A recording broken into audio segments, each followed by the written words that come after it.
Here's a second of two videos about a bunch of Ravnica block rares that I just received. They're really, I paid up between 50 cents and $1 for each. I don't know enough about this block to say that all of them are junk rares, but given the price that I paid, it's safe to say that there's no Bob in here, meaning, one of the more popular rares from Ravnica, the most popular one. And I forget the name of Bob right now. So Shadow of Doubt is a Dimir blue-black card. It's an instant from Ravnica. I love hybrids because you can play them as a blue card.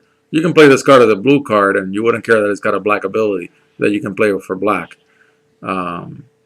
Players can't search libraries this turn. Draw a card. That seems to be a very limited ability. Because then your opponent can play until the next turn. Giant Solifuge is a Gruel card, 2 plus a red or green twice, so it's a 4-drop, and it's from Guildpact. It's a creature, a 4/1, very aggressive. It's got trample and haste. Giant Solifuge can't be the target of spells or abilities. Confident, Dark Confident is the black rare that I was thinking about, and clearly it is not in the selection because that's like a $40 card, and I didn't even pay $40 for the selection. 2 of Dovescape and 2 of Reign of Gore. Let's see how I do with the autofocus. I'm still doing okay. And so in the case of Reign of Gore, it's a Rakdos enchantment. If a spell or ability would cause its controller to gain life, that player loses that much life instead. Not bad if you're playing a lifelink deck. Otherwise, I think it's a bit of a limited play. There we go. Dovescape is a heavy 6-drop, 3 plus 3 hybrids of either white or blue. And of course, you can play blue, blue-white, or white-white-white, or white-white-blue. All kinds of combinations.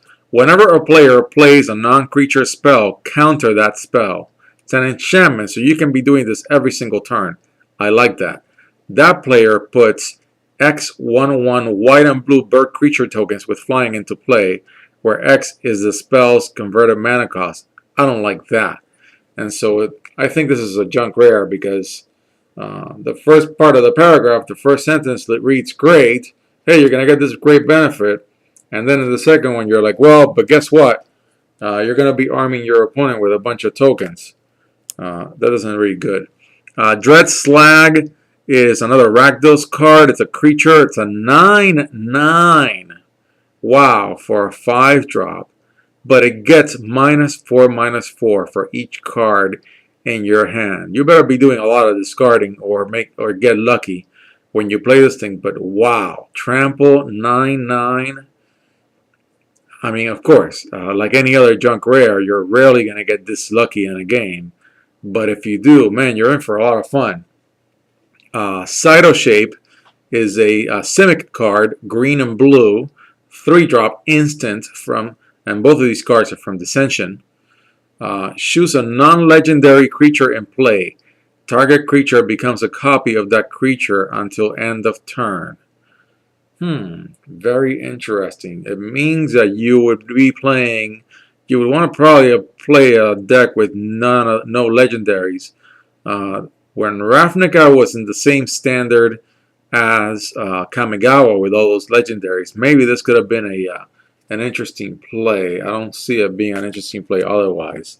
Very limiting when it asks you for non-legendary, in my opinion. Anthem of Rakdos is a 5-drop, 2 black-red-red enchantment. Whenever a creature you control attacks, it gets +2/+0 until end of turn, and this card deals 1 damage to you. So you got to pay something for it. It's got Hellbent, and let's see what Hellbent means. As long as you have no cards in hand, if a source you control would deal damage to a creature or player, it deals double that damage to that creature or player instead. No cards in hand. You control the card. And if it deals damage to your opponent, a creature or a player, it gets basically double strike. But it's double strike to creature or player. Reads like a junk rare. Hellbent Lease reads like a complicated ability, but I could be wrong. It's Spiria the Inscrutable, a legendary creature. So here we have a card that we could turn into a commander. I'll have to look it up. I don't really know anything about this card, except for reading it. It's got flying. When it deals combat damage to a player, name a card. That player reveals his or her hand. If he or she reveals the named card, search your library for a creature card with flying. Reveal it, put it into your hand, and shuffle your library. Okay, that can be useful in a limited environment where you sort of know, maybe in block constructed, where you can make a really good guess. Okay, so you'd have to name the card. But if you're playing this as a commander, boy, there could be like any of 10,000 different cards that your opponent could be playing. I could see this being really useful in a block constructed format where you would know the name of, or you could know the name of every card. Even then, you'd have 1,000 cards to remember, 1,200 sometimes. Invoke the Firemind is a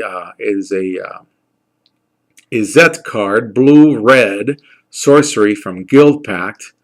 Choose one, draw X cards, or invoke the Firemind, deals X damage to target creature or player. This card reads a little bit like the Izzet Charm in Return to Ravnica.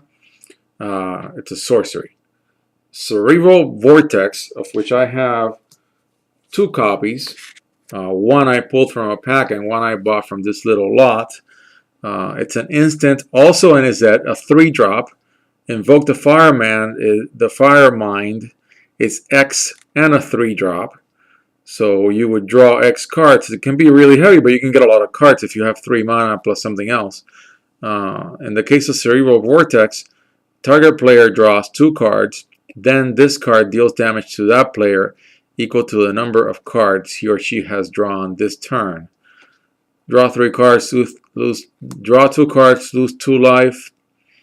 Well, if you've drawn from other cards that you've played, that could really hurt you. But if you only use this ability during a turn, I think you'd be probably fine.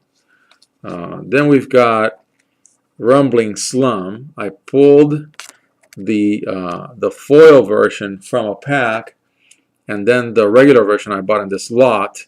It's a creature from Guildpact, a 5/5 for a 4-drop. That's pretty good.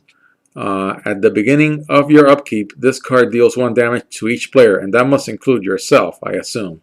So there had to be something that would hurt you with this card. Glare of Subdual, which I pulled from the pack, is a Celestia. I should have said that Rumbling Slum is a Gruul red-green card. Glare of Subdual is a Celestia white-green card, a 4-drop enchantment.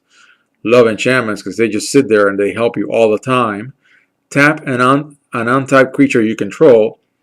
Tap target artifact or creature. So you untap something you control. You tap something you control, and then you tap something your opponent controls. So you kind of are exchanging tapping. There can definitely be a benefit to that. Bloodbond March is a Golgari black-green enchantment rare from Ravnica. Whenever a creature spell is played, each player returns all cards with the same name as that spell from his or her graveyard to play. Whenever a creature spell is played, so you play, say something, then you better make sure that your opponent is not playing that. And if you are and you got a graveyard full of it, it'll return to play. That's pretty good. Gray Shell Scarab, very interesting artwork. I like it. It's a 5-drop Golgari creature, a 4/4 from Ravnica. Of course, Golgari was put in Ravnica. So if you have a Golgari card from the Ravnica block, it'll come from Ravnica. I should have said that about all the other cards that I've mentioned. For an additional 1 mana colorless, you sacrifice it and you draw a card. Seems like a big loss after dropping a 5 for a 4. That sounds junk rarish to me. Dretch 1, very long ability to read. Boy, in a limited environment, I spent half the game reading this thing. If you would draw a card, instead you may put exactly 1 card from the top of your library into your graveyard. If you do, return this card from your graveyard to your hand. Otherwise, draw a card. I don't know, I'm going to have to read that 78 more times to understand how to use it. But anyways, I'm glad that Return to Ravnica doesn't have that ability. Then we've got 2 beautiful Boros cards, white-red. And of course, we're going to get Boros in Gatecrash after this, in about a month from now, from when this video was filmed. Bright Flame, Sorcery, Ravnica. Of course, everything in Boros is Ravnica. It's got Radiance. Bright Flame deals X damage to target creature and each other creature that shares a color with it. You gain life equal to the damage dealt this way. Of course, the first sentence is your typical red ability. Second sentence, gain life, lifelink, is your typical white ability. That's very well flavored. Although it does read like a bit of like a junk rare to me, because you gotta have 4 and they're double of each color before you get anything out of that X. Razia Boros Archangel. It's a legendary creature, so you could play it as a commander. I'll have to look this card up.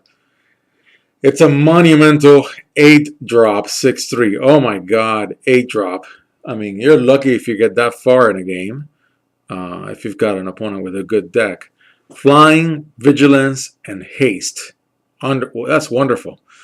When you tap it, the next 3 damage that would be dealt to target creature you control this turn is dealt to another creature instead.